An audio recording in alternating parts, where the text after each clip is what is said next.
ലൂക്കോസിന്റെ സുവിശേഷം 5-ാം അധ്യായം 1 മുതൽ 11 വരെയുള്ള വാക്യങ്ങൾ. അവൻ ഗന്നേസരത്ത് തടാകത്തിന്റെ കരയിൽ നിൽക്കുമ്പോൾ പുരുഷാരം ദൈവവചനം കേൾക്കേണ്ടതിന് അവനെ തിക്കിക്കൊണ്ടിരിക്കയിൽ 2 പടക് കരയ്ക്ക് അടുത്ത് നിൽക്കുന്നത് അവൻ കണ്ടു. അവയിൽ നിന്ന് മീൻപിടുത്തക്കാർ ഇറങ്ങി വല കഴുകുകയായിരുന്നു.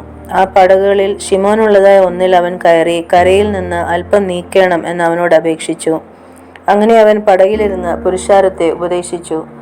സംസാരിച്ചു തീർന്നപ്പോൾ അവൻ ശിമോനോട് ആഴത്തിലേക്ക് നീക്കി മീൻപിടുത്തത്തിന് വലയിറക്കുവനെന്ന് പറഞ്ഞു. അതിന് ശിമോൻ, നാഥ, ഞങ്ങൾ രാത്രി മുഴുവനും അധ്വാനിച്ചിട്ടും ഒന്നും കിട്ടിയില്ല. എങ്കിലും നിന്റെ വാക്കിന് ഞാൻ വലയിറക്കാം എന്നുത്തരം പറഞ്ഞു. അവർ അങ്ങനെ ചെയ്തപ്പോൾ പെരുത്ത മീൻകൂട്ടം അകപ്പെട്ട് വല കീറാറായി. അവർ മറ്റേ പടകിലുള്ള കൂട്ടാളികൾ വന്ന് സഹായിപ്പാൻ അവരെ മാടി വിളിച്ചു. അവർ വന്ന് പടക് 2 മുങ്ങുമാറാകുവോളം നിറച്ചു. ശിമോൻ പത്രോസ് അത് കണ്ടിട്ട് യേശുവിൻ്റെ കാൽക്കൽ വീണു.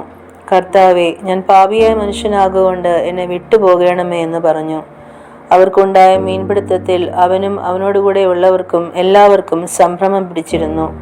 ശിമോന്റെ കൂട്ടാളികളായ യാക്കോബ്, യോഹന്നാൻ എന്ന സെബദി മക്കൾക്കും അവണ്ണം തന്നെ. യേശു ശിമോനോട്, ഭയപ്പെടേണ്ട, ഇന്നു മുതൽ നീ മനുഷ്യരെ പിടിക്കുന്നവനാകും എന്ന് പറഞ്ഞു. പിന്നെ അവർ പടകുകളെ കരയ്ക്ക് അടുപ്പിച്ചിട്ട് സകലവും വിട്ട് അവനെ അനുഗമിച്ചു.